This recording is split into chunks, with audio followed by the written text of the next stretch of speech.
10 € offerts. Et votre premier pari remboursé en cash. Avec le lien en description et le code promo JDR10.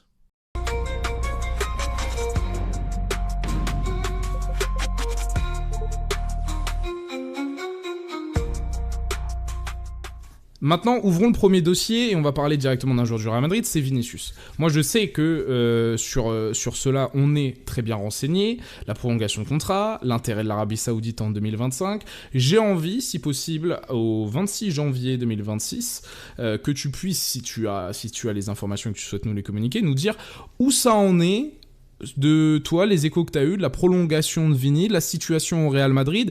Nous, ce qu'on dit, c'est que c'est la priorité absolue du Real, c'est la prolongation de Vini. Ils souhaitent absolument le prolonger.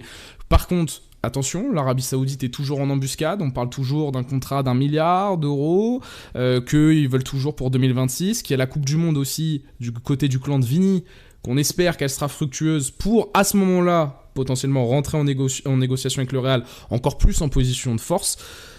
Qu'est-ce que toi, où tu te situes par rapport à tout ça ?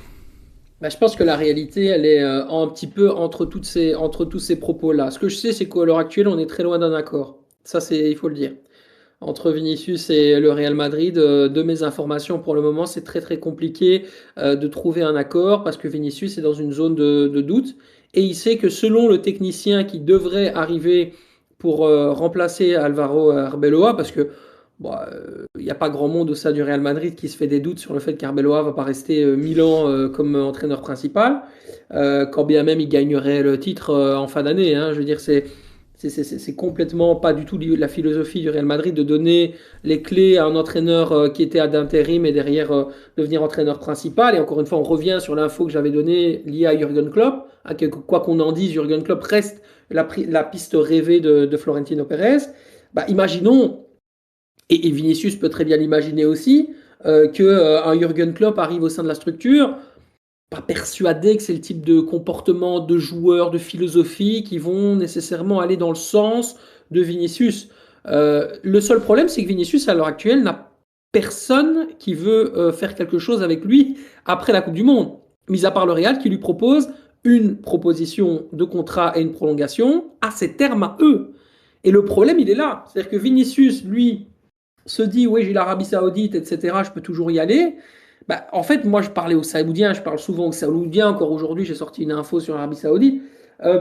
Les Saoudiens se disent que c'est un peu cher pour ce que c'est, un peu clairement. C'est-à-dire qu'ils se disent, franchement, à l'heure actuelle, ce que représente Vinicius, en termes de philosophie, en termes d'image, etc., c'est pas nécessairement ce qu'on veut donner quand on parle d'un contrat à 400 millions. On parle de ce type de contrat-là, évidemment. Ouais. Alors avoir une star comme Vinicius, évidemment, sur le principe, ça les intéresse, mais il y a plus du respect continuel et des discussions en disant oui, ok, pourquoi pas, on y est, voilà, parce que Roc Nation est une grosse boîte, que vraiment la volonté d'imposer un taquet, comme ça a été le cas sur nombre de joueurs ces dernières années, et notamment des joueurs de chez Roc Nation.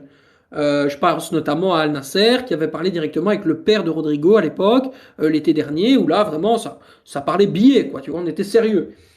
Sur Vinicius, oui, l'Arabie Saoudite est là, oui, ils apprécient, oui, ils sont capables de mettre des sommes folles, mais il y a aussi une chose qu'on oublie, c'est que le ministère des Sports contrôle tout ça. Et que le ministère des Sports, à l'heure actuelle, n'a pas dans sa prévision de mettre beaucoup d'argent sur Vinicius Junior. C'est-à-dire que s'ils mettent 400 millions, c'est plus pour développer les académies de jeunes et payer les clubs européens pour faire en sorte que ces jeunes joueurs saoudiens aient un club et une équipe première pour être bons à la Coupe du Monde 2034 que de mettre 400 millions sur Vinicius. C'est pas la réalité des Saoudiens à l'heure actuelle. Il y a eu un changement de paradigme très récemment du côté de l'Arabie Saoudite, oui, c'est vrai. Donc voilà, après le Real est en position de force, mais à mort. À mort, ils sont en train tout simplement d'attendre bien gentiment que les choses se fassent, que les choses aussi se tassent, et puis derrière, ils ressortiront du tiroir la proposition qu'ils ont négociée en disant on t'apprécie, on te respecte, on est le Real Madrid, t'es un très grand joueur, voilà ce qu'on te propose, tout en sachant que c'est insuffisant pour Vinicius. Et derrière, tout simplement, moi je pense que politiquement, ils attendent qu'il pète un câble. Ils attendent qu'il pète un câble, qu'il demande à partir, et dès qu'il y aura la moindre possibilité de prendre la poudre d'escampie, comme dirait Jamel Debbouze, eh ben il la prendra. Tu vois ce que je veux dire ? Et il se cassera. Moi, je ne suis pas persuadé du tout d'un futur du Real Madrid avec Vinicius. Vraiment. C'est ça, toi, ton constat à l'instant T. Parce que moi, la sensation que j'ai, là, c'est que le Real, ils veulent absolument le prolonger quand même, parce que ils veulent, en termes financiers, c'est leur proposition, et ils iront pas plus haut par rapport à ce que demande Vini, mais on a viré Xabi, mais on est en mode, on te fait full confiance, le discours d'Arbeloa au quotidien, Vinicius qui, après son bon match là contre Monaco, qui dit « moi, je veux encore une fois absolument prolonger », etc. Je comprends la situation, la position de force du Real, parce que, tu l'as dit, il n'y a personne en Europe actuellement qui veut de Vinicius. Si je tire peut-être une conclusion, mais déjà, il n'y a pas grand monde qui peut payer Vinicius, premièrement. Et est-ce qu'il y a des clubs qui sont intéressés en Europe par Vini ? T'as déjà entendu un peu ? En fait, non, c'est Rock Nation qui en avait parlé à Pep Guardiola, donc l'agence de Vini. Il y avait eu des discussions avec City, mais qui étaient des discussions informelles en disant tiens, si tu veux, toujours. Puis Pep avait dit oui, mais j'aime bien, c'est chouette, mais au final, il va sur Semenyo, il fait des opérations très réalistes, il y a Hugo Viana devant. Enfin, c'est pas des fous en fait à Manchester City. Ils voient la situation, ils voient le personnage, ils voient le côté capable de péter un câble à n'importe quel moment. À l'heure actuelle, il n'y a pas grand monde qui voudrait Vinicius Junior. Tu vois ce que je veux dire? Luis Enrique, n'en parlons même pas. Hors de question, ce type de joueur, c'est Croix-Rouge direct avec le PSG. Arsenal, ils sont bien dans leur réalité. S'ils vont sur un ailier, ils iront plutôt sur Anthony Gordon cet été. Ils iront pas sur Vinicius. C'est un peu une de leurs priorités qu'ils aiment beaucoup, Anthony Gordon. Euh, Liverpool, ouais, non, mais non, oui et non, parce que Liverpool, ils sont dans une projection avec Michael Edwards, de jeunes joueurs de talent, tu vois, ils ont pris des infos, effectivement, c'est très très chaud. S'ils faisaient pas Alexander Isak, ils allaient sur Barcola, s'ils allaient pas sur Barcola, ils allaient sur Rodrigo cet été. Donc ils ont en tête ce type de joueur. Mais Vinicius n'a pas d'intérêt. C'est pour ça que le Real est tranquille. Le Real sait qu'à un moment donné, Vinicius va s'asseoir sur son comportement et se dire, bon, en fait, si je signais ce contrat qu'on m'offre, bon, il y a une légère augmentation, d'accord, ils vont faire en sorte, parce que le Real Madrid est très politique, ils vont faire en sorte que tout le monde soit content. Bien sûr. Ils vont faire signer le contrat à Vinicius. Ça reste un très bon joueur de football qui est quand même décisif. Hein. On n'est pas non plus sur un... Voilà, c'est pas Flaubert, quoi, tu vois ce que je veux dire, faut se dire la vérité. Donc, ils vont faire le taf, tu vois, ils vont lui offrir le contrat. Mais, encore une fois, tout dépendra de la manière dont on va mettre en place l'entraîneur et qui va être l'entraîneur. Et ça aura une conséquence directe sur est-ce que le contrat va être signé ou pas. La proposition, elle est là depuis longtemps, elle n'a pas changé, elle n'a pas été renégociée. Après, c'est à Vinicius de l'accepter ou pas. Le Real est tranquille, c'est à lui de faire le travail maintenant. Ok, donc il y a vraiment cette relation, maintenant c'est Vinicius qui choisit ou non de prolonger là-dessus. Ok, très bien. Donc ça, premier point sur Vinicius, je pense qu'on est complet sur le dossier. J'ouvre le deuxième qui m'intéresse. Il y a une information que, si je ne dis pas de bêtises, c'est toi qui avais sorti ça. Fin du dossier Konaté et all-in sur Upamecano. Est-ce que c'était toi ? J'ai un doute. Non, j'avais pas dit que c'était Non. la fin sur Konaté. J'avais dit qu'effectivement, Voilà. Konaté, lui, en fait, il y avait Konaté, le dossier Konaté est un peu différent parce que c'est une espèce de, de, de choses qui arrivent assez rarement dans le foot. C'est-à-dire que Konaté, depuis 6 mois, il dit à tout le monde, je veux aller au Real, j'ouvre la porte pour aller au Real, le Real c'est mon club, je vais y aller, je ferai tous les efforts qu'il faut pour, et on va aller à la guerre si le Real me veut. Et donc du coup, publiquement, il a commencé à ouvrir les vannes en disant que voilà, les discussions étaient là. Le Real l'a compris. À un moment donné, le Real était intéressé. Puis Konaté, il s'est éclaté au sol dans le début de la saison. Ça a été très très compliqué de récupérer le dossier derrière pour les agents de Konaté auprès du Real Madrid. Et puis, effectivement, ils ont été sur Upamecano. Mais Upamecano va prolonger son contrat au Bayern Munich. Donc c'est plus une question aujourd'hui, Upamecano. Aujourd'hui, Konaté est une solution pour le Real, mais est une solution bis pour le Real, n'est pas une priorité pour le Real Madrid. Le Real Madrid ne sait même pas quelles sont ses priorités en position de défense centrale à l'heure actuelle. Il regarde, il discute, et comme d'habitude, c'est Pérez qui va appuyer sur son téléphone et qui décidera qui il fait. Mais on n'est pas à l'heure actuelle au Real dans une situation où on est dans l'anticipation des dossiers. On est dans la gestion de l'urgence. Donc au Real, à l'heure actuelle, tout est remis à zéro. Et effectivement, ça peut tomber du jour au lendemain. Konaté devient numéro 1 sur la liste effectivement de cette défense centrale. Mais Konaté n'a jamais été dans l'idée du Real Madrid il est devenu une priorité par voie de conséquence, par voie de cause à effet, liées aux choses qui sont arrivées. Mais c'est plus Konaté qui était une priorité, qui mettait le Real Madrid en priorité, que le Real Madrid qui voyait Que l'inverse. Konaté Okay. comme une priorité. Tu vois ce que je veux dire? Ouais. Et Upamecano, par contre, à un moment donné, il y avait un vrai intérêt du Real Madrid pour le joueur. Ouais, il y a eu un intérêt en effet. Le Real Madrid s'est dit disposé à partir du moment où le joueur, en fait, tout simplement faisait, encore une fois, état de son intérêt pour le club, de faire une proposition. Mais ils ont utilisé l'intérêt du Real Madrid pour avoir les 20 millions d'euros dont ils avaient, dont ils avaient rêvé au Bayern Munich du côté de Upamecano et de son agent. Donc, franchement, moi, j'y croyais pas trop. Je vois pas le Real Madrid mettre 20 millions d'euros par an sur Upamecano. Tu vois ce que je veux dire? Donc, ça n'a jamais vraiment pour moi été une réalité. Il y a eu un intérêt. Ils ont regardé. Mais avec le temps, on a bien compris que c'était encore une fois une manœuvre pour manipuler les masses. On va dire ça comme ça. Comme Alphonso Davies, comme Joshua Kimmich. C'est le jeu préféré des joueurs du Bayern Munich de faire monter la sauce là-dessus. Moi, ce qui aussi va m'intéresser, donc on a vu Upamecano, donc Konaté, on ferme pas totalement la porte, mais c'est le plan B, C potentiellement du Real Madrid. D'autres noms, en fait, parce qu'on sait que la défense centrale, ça va être le chantier. Ça devrait l'être déjà sur ce mercato d'hiver. Ouais. D'ailleurs, tiens, ma transition est faite.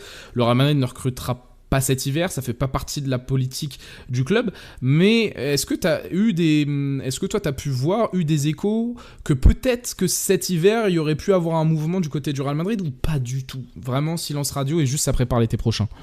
Ouais, ça prépare l'été au Real. J'aurais pu le savoir parce que forcément j'ai sorti une info ce matin sur le Real, donc forcément Voilà. c'est logique que je te réponde sur ça et c'est logique. Non, on n'est pas du tout sur un coup. Alvaro Arbeloa n'est même pas consulté à l'heure actuelle. Je pense qu'il y a pour le moment en tout cas en suffisance des joueurs au sein du Real Madrid.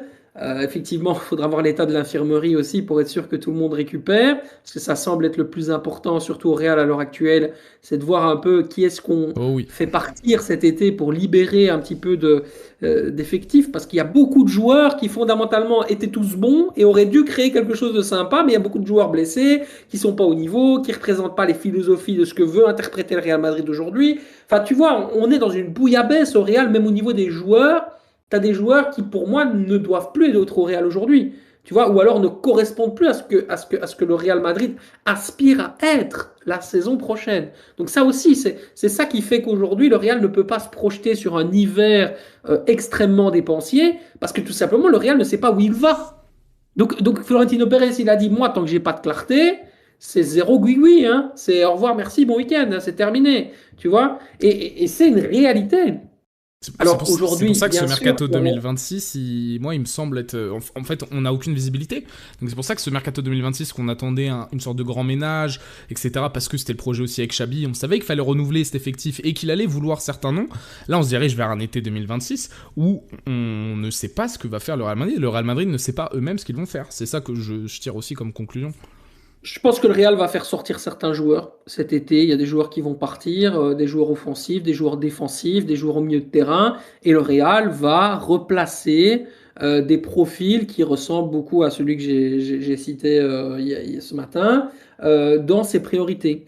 Donc ça veut dire qu'aujourd'hui, le Real va chercher des profils qui ont fait l'histoire du Real Madrid pour pouvoir être un petit peu sûr. C'est-à-dire un grand numéro 9, un numéro 6 qui fait tourner le ballon et un numéro 8 à côté qui sait l'aider à orienter tout ça. Donc ça, c'est les priorités du Real aujourd'hui. Et en défense centrale, effectivement, il y aura un travail, mais il n'est à l'heure actuelle pas prioritaire. Le Real va regarder plutôt peut-être au niveau de cette position numéro 9. À l'heure actuelle, c'est plus les infos que j'ai dans cette position numéro 6, position numéro 8. Voir un peu comment est-ce qu'on libère aussi certains joueurs qui ne sont pas considérés comme devant faire partie du deuxième projet. Mais à l'heure actuelle, le deuxième projet n'est pas là. Il n'existe pas parce qu'il n'y a pas d'entraîneur. Tu vois? Donc, on est dans une zone de flou où, malheureusement, j'ai très peur de dire que je risque de me tromper sur certains sujets parce que si l'entraîneur dit derrière, non, mais en fait, on est bien comme ça, bah après, c'est ma parole qui tombe à l'eau. Tu vois? Donc, c'est très, très problématique. C'est dire aussi à quel point le Real est tombé dans une zone de doute qui moi personnellement me donne la migraine. Hein. Je sais pas toi, mais ah bah moi je suis le chat peut vous le dire. Vous pouvez tous me le dire. Oui, moi je suis en mode les gars, moi je sais pas où on va. Je ne sais pas où on va. Et puis moi je parlais même d'une situation de bombe à retardement pour Xabi Alonso. Bon bah ça lui a pété à la figure justement parce que même ce mercato 2025 à mon sens n'a pas été extrêmement bien géré d'un point de vue des départs pour le Real Madrid. Nico Schlotterberg, ça te parle aussi ou pas un peu côté Borussia Dortmund? Oui, c'est un joueur que le Real suit avec attention, qui fait partie des joueurs qui pourraient être disponibles cet été. Il est dans des shortlists, mais il n'est pas. Il y a eu des discussions effectivement avec son agent par rapport au Real, mais encore une fois, c'est pas un joueur pas qui la va attirer prio. les fous au Real. Mais Oui, alors, mais c'est sur ça que... Oui, pardon, parce que j'ai lu le chat, donc j'ai Nico Schlotterberg qui m'est sauté, mais un numéro 9, un numéro 6, un numéro 8, et la priorité plus tard à la défense, parce que toujours dans cet objectif, non pas forcément sportif, mais dans cet objectif de valoriser ton équipe, de valoriser ton entreprise, qui est le Real Madrid pour Florentino Pérez, si je parle vulgairement. Donc on est plutôt sur, c'est vrai, ce qui a fait aussi le succès du Real. Le numéro 9, 1, 6, 1, 8, est-ce que, moi j'ai vu, donc moi mon prono c'est qu'on va faire Rodri. Je suis persuadé que Florentino Pérez va avoir envie de ramener un ballon d'or là-dessus. Et donc Rodri me semble tout prédestiné. Est-ce qu'il y a déjà eu des rumeurs? Est-ce que tu as déjà entendu un peu parler de Rodri dans les sphères ou pas du tout? Oui. Rodri est une cible idoine, effectivement. Alors, effectivement, c'est très très tôt pour le dire. Et Manchester City, sous Pep Guardiola, ne le laissera sortir sous aucune condition possible. Il faudrait que je me renseigne pour savoir par contre s'il y a une clause libératoire ou pas. Ça, par contre, ça peut être intéressant. Parce que s'il y a une clause libératoire, ça change tout le discours que le Real pourrait effectivement faire sauter. Et c'est certain. Mais connaissant le Real Madrid, je les vois mal aller au-delà de 80 millions. Et 80 millions, ce ne sera pas suffisant pour accueillir Rodri. En tout cas, je pense. De ce que le Real, en tout cas, dépense, ça c'est sûr. Mais surtout, de ce que le Manchester City de Pep Guardiola n'acceptera pas en termes de amount, tu vois, de montant demandé. Donc ça aussi, ça reste une question auquel il faudra répondre. Pour moi, il manque toujours un Toni Kroos dans cette équipe. Il manque toujours un joueur qui a du ballon, qui apporte un peu de vol, il y a de savoir, de calme, il faut un régulateur d'énergie, il faut une boussole, quoi. Tu vois, tu as besoin d'avoir ce mec-là, tu as besoin d'un mec fiable à côté de lui, un peu à la Modric, mais bon, ça on en a parlé avec Rodri. Et puis, pour moi, vraiment, il y a, et je vais peut-être ouvrir une grande porte, il y a Haaland, quoi. Tu vois, pour moi... T'ouvres une porte, mais Pablo, ça fait longtemps qu'il l'a ouvert, à chaque fois il bassine avec ça. Non, mais...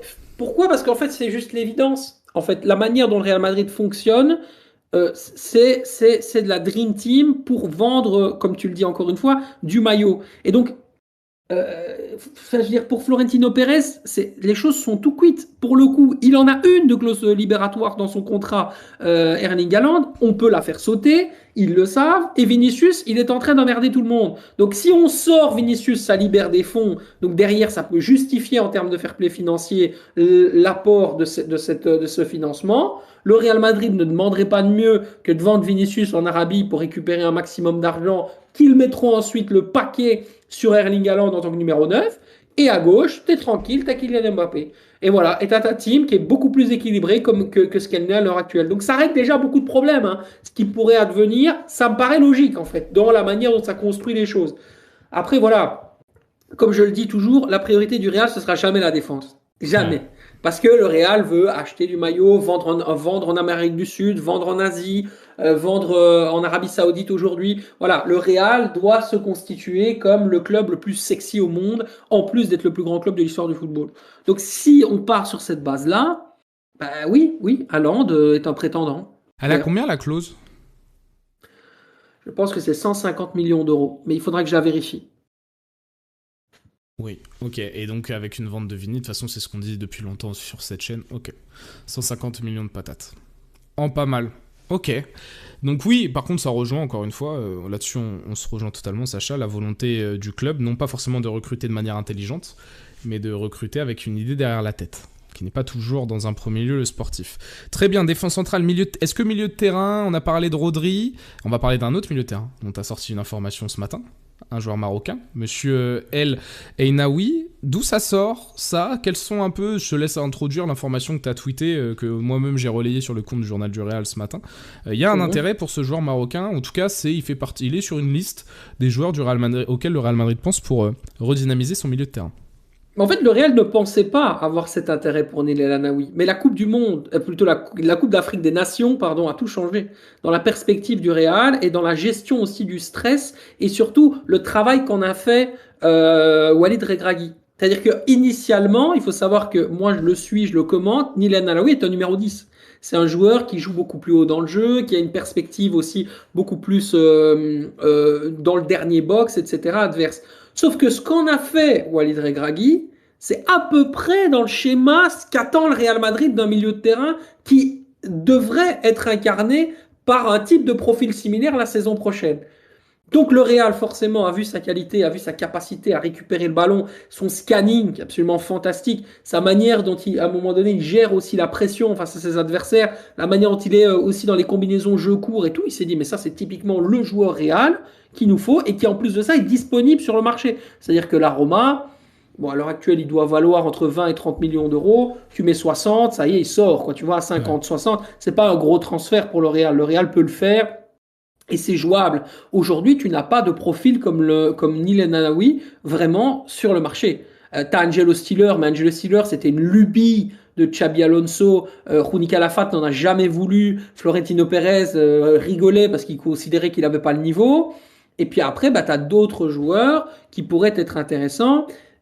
Mais voilà, l'enjeu principal, c'est d'avoir un créatif. Et un créatif qui récupère du ballon. Il n'y en a pas beaucoup en Europe. Hein. Donc, effectivement, il y a des scouts du Real Madrid amenés par Juni Calafat. Je pense que Juni Calafat même était à la CAN. Hein. Ça, je peux vous le confirmer. Il était à la CAN. Donc, il a vu les matchs du Maroc. Il a beaucoup aimé. Voilà, je peux le dire que ça. En tout cas, au Real, on a beaucoup aimé les prestations de Neil El Anaoui, qu'il y a des discussions, qu'il est officiellement entré dans une shortlist et que son entourage avait déjà entretenu de leur propre chef des discussions avec tout simplement le Real. Donc voilà, il est posé, il est assis dans une liste sympa, le dossier est sur la table, à voir évidemment s'ils décideront de l'activer ou pas, sachant qu'effectivement on a toujours une espèce de... Au Real, on aime quand même acheter de l'espagnol. Hein. Donc parfois, tu sais, Neil El Anaoui, il est marocain, et Brahim Diaz, à mon avis, il vit ses derniers mois au Real Madrid. Voilà. Il n'a pas nécessairement les atouts politiques, mais il a les atouts techniques des techniciens du Real Madrid. Ouais, dans cette volonté de recruter et de régénérer ce milieu de terrain, mais ça voudrait dire aussi des sorties au milieu de terrain au Real.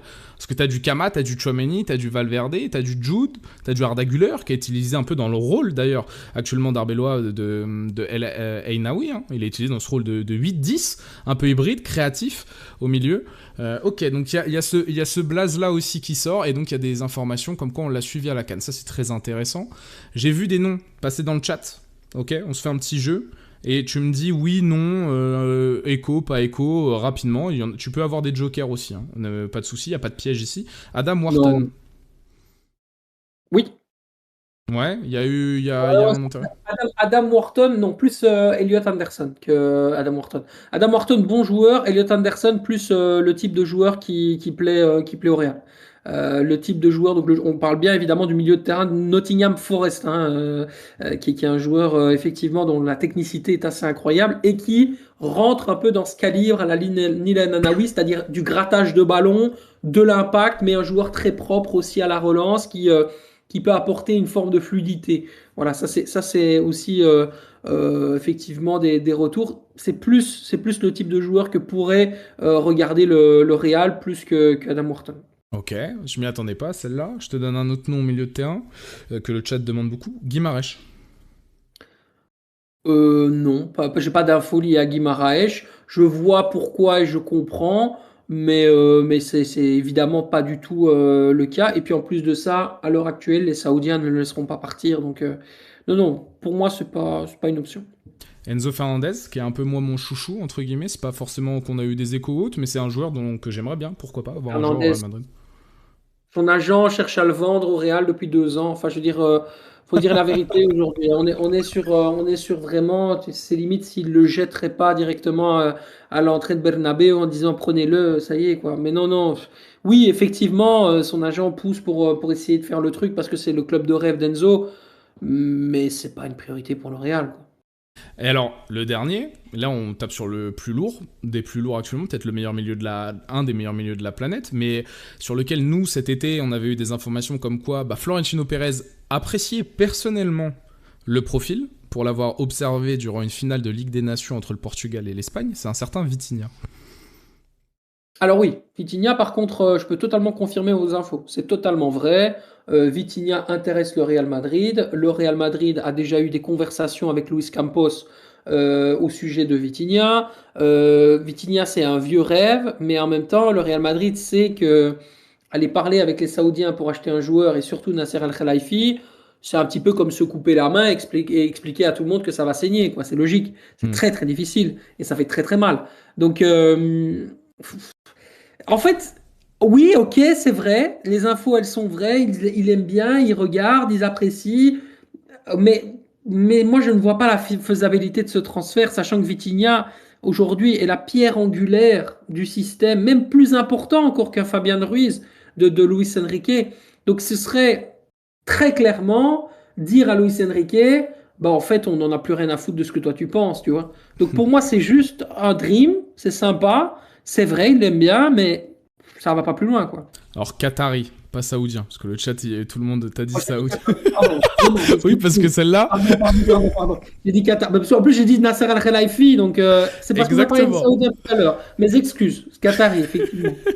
Non, parce que le chat, tout de suite, ils ont dit Ils sont chauds, ils sont attentifs. Ils sont attentifs. Non, et parce que Vitinha, t'as entendu aussi parler de cette fameuse clause ? Comme quoi, il pourrait y avoir un bon de sortie, etc. Ok, il aurait un bon de sortie, je me renseignerai là-dessus. Mais en gros, les clauses, c'est interdit en Ligue 1. Mais tu sais, il peut toujours, je pense pas, tu peux toujours avoir une sorte d'accord tacite avec le club à partir d'un certain montant. Le club pourrait dire oui, etc. Et il y a eu des rumeurs sur ça. C'est pas une information qu'on confirme, c'est simplement qu'il y a eu des rumeurs sur ça, comme quoi potentiellement, à partir d'un certain prix, le PSG pourrait être attentif à certaines choses par rapport à Vitinha. On est très loin, on est très très loin d'un transfert en tout cas. Ouais, voilà. Très bien. Là-dessus, on est clair sur ça. Est-ce que j'avais d'autres joueurs ? Donc Jacquet, ouais. Il y avait eu ça à regarder, mais... Jacquet, c'est le William Saliba dont rêvait un jour le Real Madrid. Voilà. Ouais. En fait, Jérémy Jacquet, c'est un vieux rêve du Real, c'est de refaire ce que Mourinho avait fait avec Varane. Donc voilà l'idée du Real avec Jérémy Jacquet. Comme Lenny Yoro il y a un an, quoi. Il y a 2 ans. Lenny Yoro, c'était pareil. Voilà, c'est ça, exactement. Ils sont dans leur recherche, ils cherchent un Varane, quoi. Ils sont en France et ils cherchent un Varane. Donc effectivement, Jérémy Jacquet est actuellement le plus Varane de tous, mais voilà, c'est un dossier qui est vraiment, vraiment pris en retard. Le Real aime bien, mais le Real n'a pas à l'heure actuelle les appuis nécessaires pour pouvoir faire un pressing et sécuriser une venue. Donc pas facile parce que à force de traîner, ils vont se faire manger par les Anglais, quoi. Il faut être dans l'anticipation, il faut travailler avec les gens, il faut parler, il faut motiver les joueurs. Même si la proposition économique sera forcément moins importante qu'un Chelsea, qu'un Liverpool, qu'un Arsenal, il faudra à un moment donné aussi avoir d'autres arguments, mais il faut quelqu'un pour faire ce travail-là. Et Ronny Calafat, il est un peu tout seul, mais à tout faire. Donc voilà, le problème, c'est qu'aujourd'hui, le Real compte beaucoup sur les agents, mais il y a des agents qui jouent pas forcément la même partition et qui ne travaillent pas pour les mêmes intérêts parce qu'ils travaillent pas pour le Real, tu vois. Donc c'est un peu le souci du Real à l'heure actuelle dans leur recherche de certains joueurs, dont Jérémy Jacquet, qui effectivement, lui, par contre, très intéressé par l'idée d'aller au Real Madrid, mais peut-être, et de son entourage même, je pense qu'il considère que c'est un peu tôt et que l'Angleterre serait plus facile pour son adaptation. Donc l'idée même de l'entourage de Jacquet, c'est plus PL et puis Real, pas Real direct.